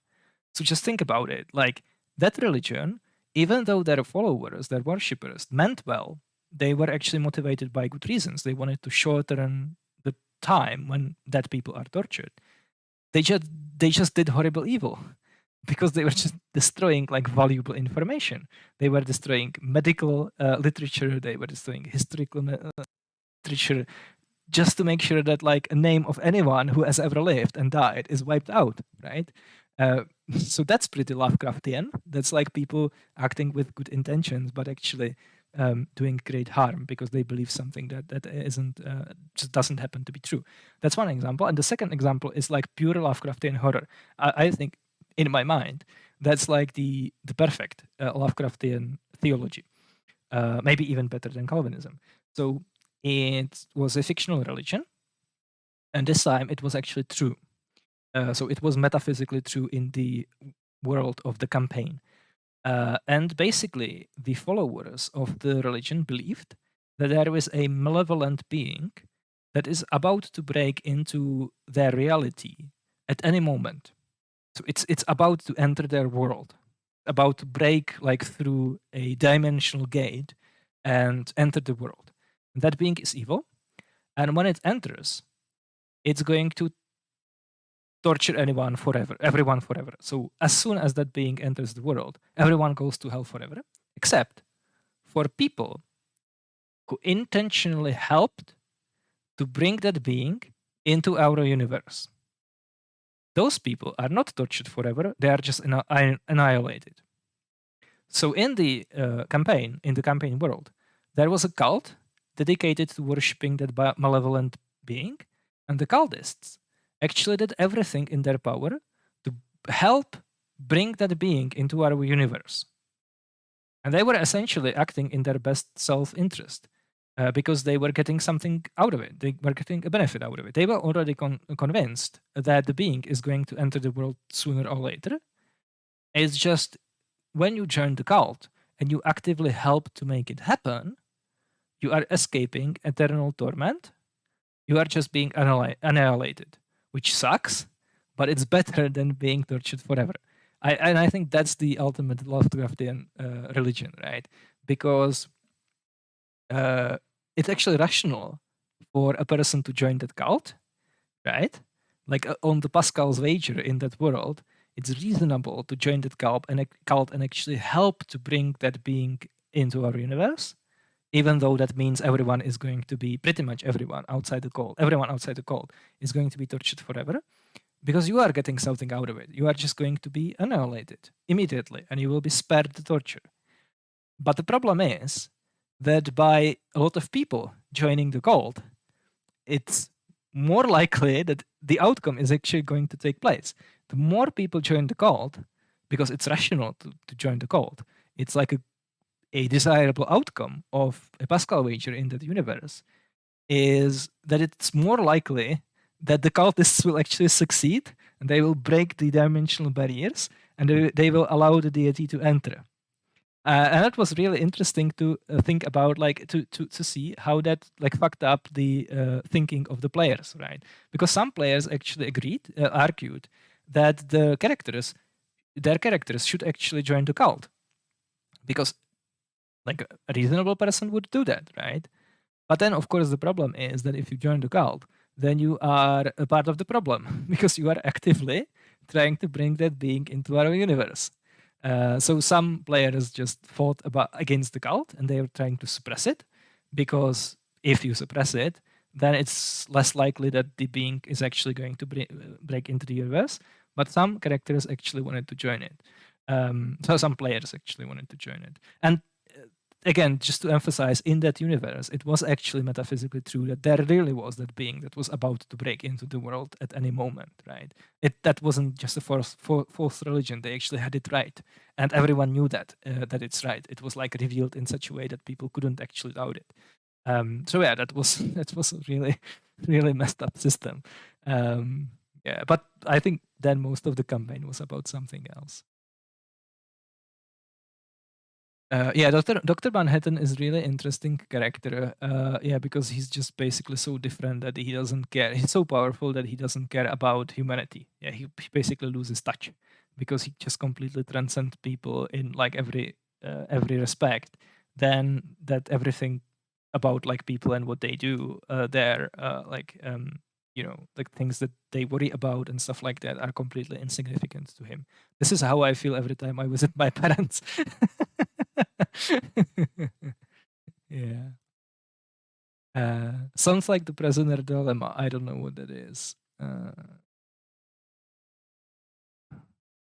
Couldn't they just use nicknames? No, because that doesn't work. If you use a nickname, that's also a name, and that counts. You just have to talk about, if you want to talk about a specific person, you have to talk about it with like a sufficient level of ambivalency, and then the question, like the theological disagreement, is about what the level of ambivalency is, whether it's even possible to talk about any given individual. Like there were theologians in that system who believed that if you just think about a specific individual in the past and you talk about him, and it doesn't matter how like vague you are about it, that already talks about that already counts as speaking his name. It's just the way how it is, right? Okay, so it's getting a little bit late, so let me talk about something completely different for a while. We are going to be talking about Greek medicine, because Greek medicine is one of my favorite genres of ancient literature. Really amazing, and I enjoy it massively. We have a lot of ancient Greek. It's almost exclusively Greek, because even in later periods, physicians were more often than not Greek, or at least they were overrepresented. And that we have a lot of medical writings. We have a Corpus Hippocraticum, which is about 60 or so treatises on medicine, different aspects of it. Some are philosophical, some are about specific diseases, some are about dietology, some are about pharmacology and stuff like that. And we have Galen, of course, who was incredibly lucky because he was the person who wrote a lot, and a lot of his writings were actually preserved. Like in that D&D system, he would be tortured for a really long time, because I think people are going to remember Galen for a long time. So he talks a lot about medicine as well.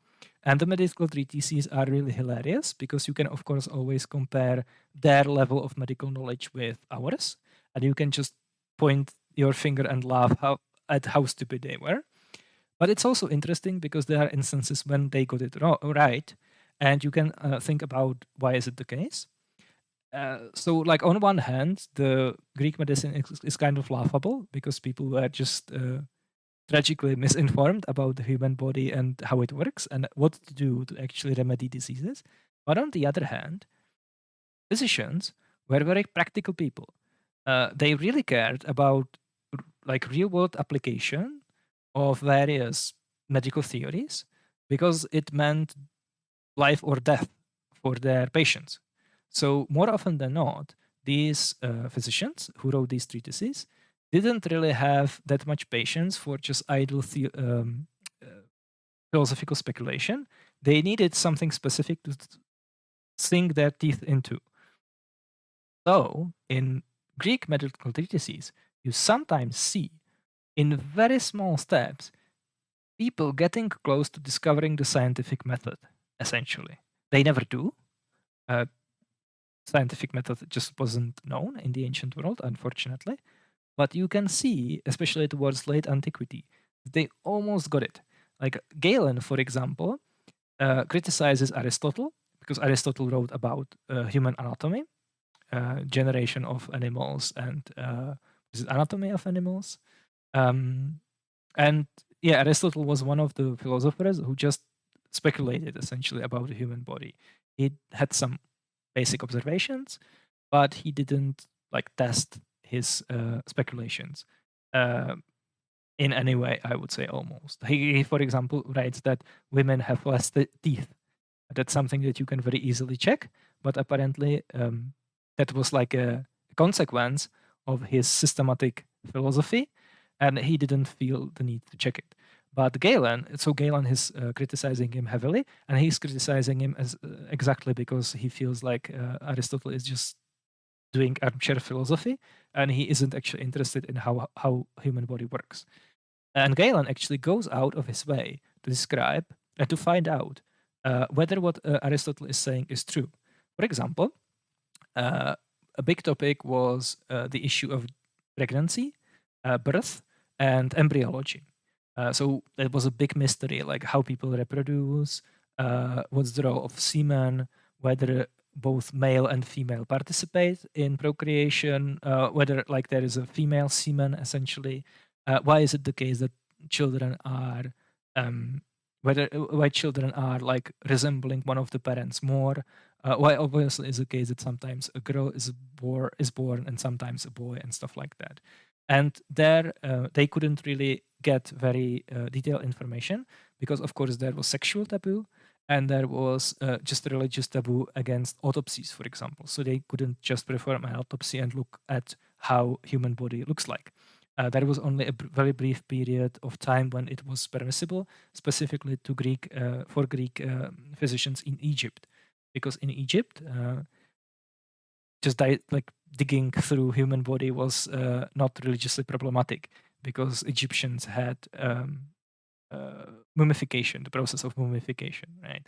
But in most other cultures, including the Greek culture, you just don't touch a dead corpse because you would defile yourself, right? So Galen, for example, when he wants to find out details about human reproduction, he goes to like great extremes to collect empirical data. He, for example, says that he took, I don't know, I'm not sure if this is in Hippocrates or Galen, so maybe this is Hippocrates. He took 60 eggs, chicken eggs, that were fertilized. And because why 60? Well, because that's the amount of time that it takes for a chick to develop in an egg. So he took 60 eggs, sorry. And he broke one egg every day. And he dissected the embryo.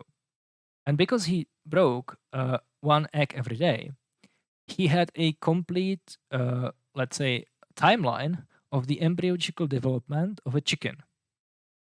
So he could see how the embryo looks like every day, all the way up until when the chick is fully born, is fully formed, right? So that's really interesting. But I want to talk today about a specific Greek medical treatise because it's really, really interesting. And it's in the Hippocratical Corpus, and it's called On Airs, Waters, and Places. And it describes the impact of climate on human health. We could do an entire stream just on second half of that treatise because it's super fascinating. But I want to zoom out to one specific segment, one specific passage, because it combines two things that I love about ancient world, Greek medicine, which I already talked about, and the Scythians. Because for Greeks, the Scythians were weird people. And they were kind of stereotypical because every time an ancient author writes about the Scythians, it's usually because there is something weird and funky about it. They are like the prototypical people that are strange. And then like if you want to talk, like if you want to point to someone whose lifestyle is really bizarre and unusual, it's the Scythians. So that was like one of the tropes in ancient literature, right? Like women were emancipated. They didn't have houses because they were nomads. They didn't know agriculture. So all kinds of crazy things can happen in Scythia, right? Because Scythians are just so weird. So this is what he says about their one specific condition. He observes that in Scythia, men are very often infertile. And he's wondering why this is the case. So he writes, the inhabitants of the country attribute the cause of their impotence to a god, and venerate and worship such persons, everyone dreading that the like might befall himself. So this needs some explanation, right? So why is it the case that people are worshipping in impotent people, and at the same time they are fearing that they themselves might become impotent? Well, that's because divinity was, or more specifically, like sacred people, sacred events, sacred places, were very often ambivalent. They were revered and they were also feared very often. And sometimes you have the mix of two. So, for example, you revere someone or you worship someone, but at the same time, you want to avoid them because being sacred or being somehow in touch with the gods and the divine realm is at the same time worthy of worship, but at the same time, it's terrifying. It's it's something that needs to be avoided, right? So there is always this ambiguity, or very often this ambiguity in ancient religions. And again, we could do an entire stream about it. So they worship these impotent people, but they also want to avoid them because they feel it's essentially contagious, right? The curse, let's say, or the defilement can spread to them. But to me, it appears that such affections are just as much divine as all others are, and that no one disease is either more divine or more human than another, but that all are alike divine, for that each has its own nature, and that no one arises without a natural cause. This is one of the most fascinating passages, not just in Greek medical literature, but also in all of Greek literature and all of ancient literature, because this is one of the earliest forms of natural theology, basically. So, what is the author talking about? He's talking about a disease which is commonly attributed to a god, to specific divine intervention. Just like God Apollo sends plagues to people, he specifically curses some Scythians to be impotent. So that's like the cause of the disease is direct intervention of the god. But this author actually says, no, no, no. There is no such a thing as a disease which is more divine than the other, because they are both divine and both natural. All diseases are divine because everyone has its own nature and cannot arise without its natural cause. This is essentially natural theology, right? It's really, really weird because the author is not an atheist. He obviously believes in the deity, but he argues for natural causes of diseases through their divine nature. So he's essentially identifying the divine realm with the natural realm. And he basically says, look, it's not the case that some diseases are more divine. It's just everything is natural and everything is divine. So everything that happens is ultimately like derives from the god, from a god. So it doesn't make any sense to say about a disease that it's more divine than the other. And this kind of thing, like thinking, was really a crucial step, and one of the first steps, but a necessary step towards like a rational view of the world. Because if you want to view the world rationally, you have to stop believing that specific events happen because of divine intervention. Because divine intervention, by definition, is unpredictable, because it's just a whim of a mind, of a divine mind, right? Just things happen because gods decide that they are going to make them happen, and they are inscrutable. We don't know why they act the way they did, so there is no way, or there is no point of like rationally investigating it. There is no way of gathering data. There is no way of drawing differences. It's just all random, basically. So if there is a disease, there is no point in investigating why it happened, diagnosing it, and looking for treatment. The only thing that you can do is to pray to Apollo that he takes the disease, so that he takes the disease away. That's the primitive mindset that people had to abandon at some point in order to arrive to our conception of rationality. They have to start looking at the world as something that is that has order in it, essentially, that is predictable, and that follows some natural laws. And this is, in this text, this is like a fossil of that step in human thinking. Here the author is essentially arguing for perceiving the world the way which eventually enable us to develop like rationality, science, and stuff like that. Because he's essentially arguing that diseases are not just random events caused by malevolence of the gods. They have natural causes. So we can actually discover what the natural causes are, and we can discover remedies for the diseases because there is order in it. There is rationality behind it, right? There are things are just following their natural causes. It's discoverable. You can hack the system. You can see the matrix in nature, right? You can't see any matrix if you are superstitious and you believe in direct divine intervention, right? Because it's just like crazy gods running around fighting each other and causing diseases and earthquakes and stuff like that for no discernible reason, you know. But it's actually interesting that this necessary step wasn't done through denial of the divine. Instead, it was done through identification of the divine with natural. So the author doesn't say there are no gods, everything is just natural. The author says everything is both natural and divine. So it doesn't make any sense that one disease is more divine than the other. All are divine and all are natural. So that's really based. Let's go on. But I will now explain how I think that the affection takes its rise. So he denied essentially that this is direct involvement of the gods. He says it has a natural cause. And because he made that step, he can now discover and tell us what the natural cause is.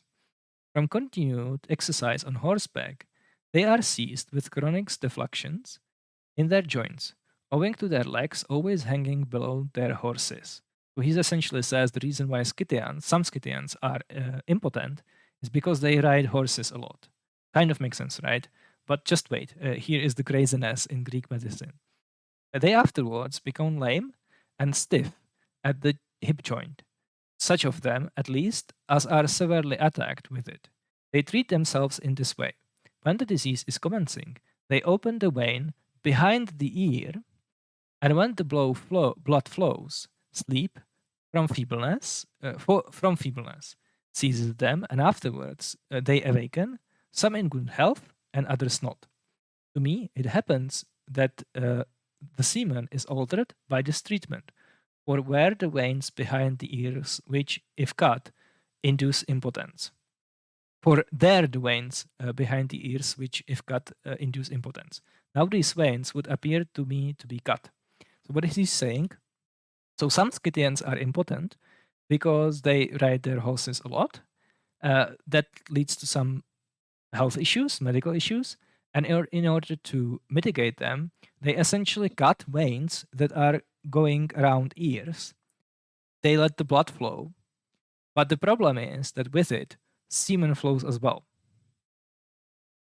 What does it have to do with anything? Well, because this author, and this is discussed elsewhere in the treatise, thinks that semen gathers through the whole body and it is stored in the brain.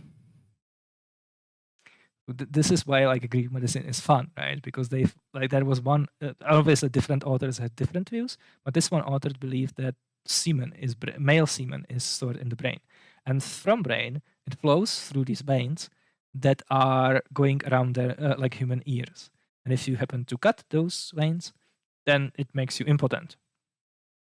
Makes perfect sense, right? Such persons afterwards, when they go in to women and they cannot have connection with them, at first do not think much about it. I know exactly what he's talking about.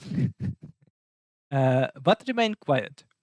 But when, after making the attempt 2, 3, or more times, they succeed no better, fancying they have committed some offense against the god, whom they blame for the affection, they put on female attire, reproach themselves for effeminacy, play the part of women, and perform the same work as women do.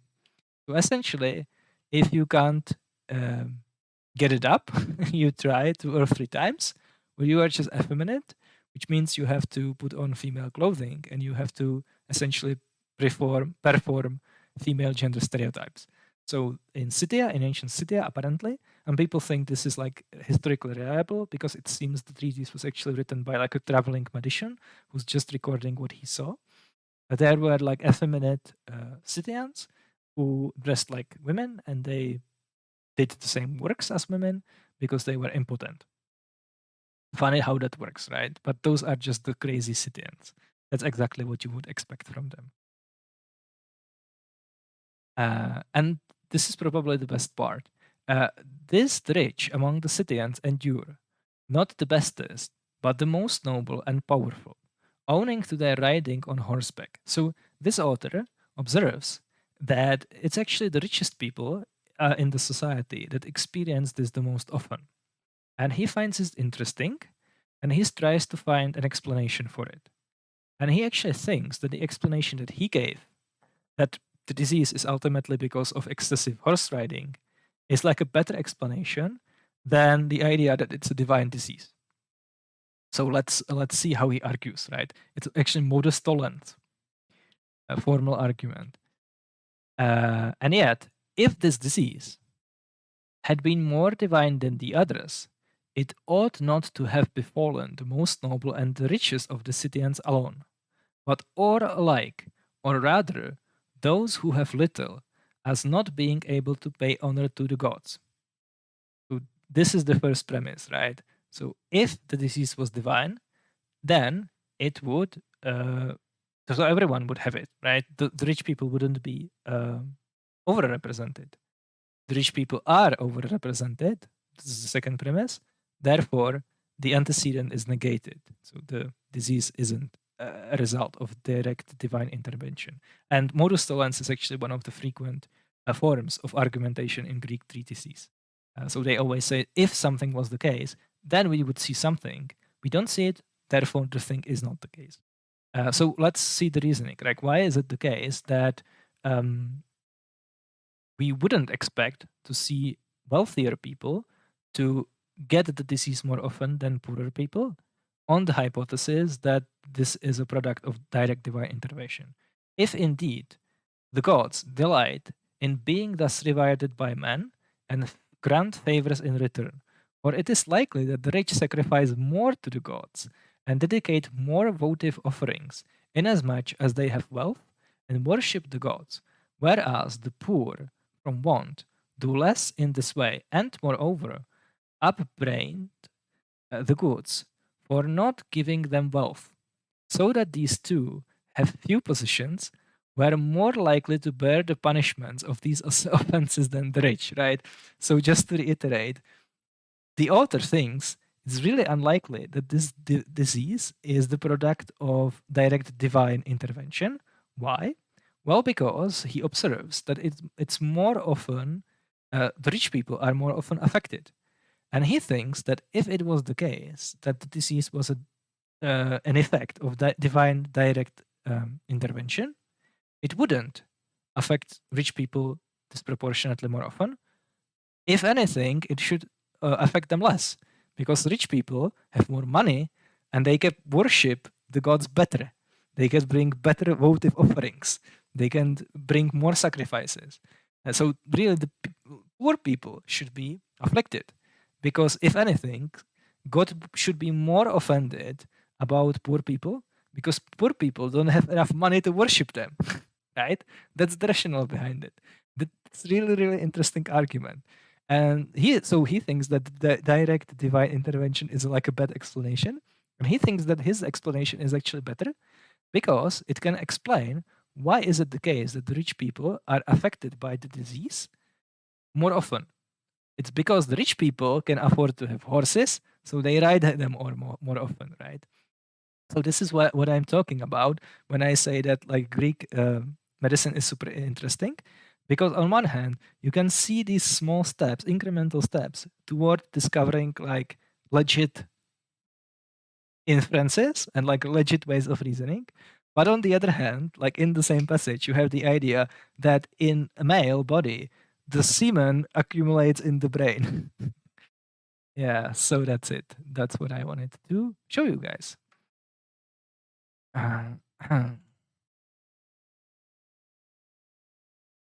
So, unless you have any burning questions, then it's way too late for me to do an after show, but maybe next time. I actually expect that the stream is going to be super short because I didn't prepare any quotes from ancient literature apart from this, and we like didn't go in depth into like specific historical questions. I thought I will be just ranting about Calvinism for a while, and then I'm going to call it a day. But he will go to 2 hours in, right? So thank you guys for watching, and see you maybe in the next 2 weeks. Let's say we see how it goes. Bye.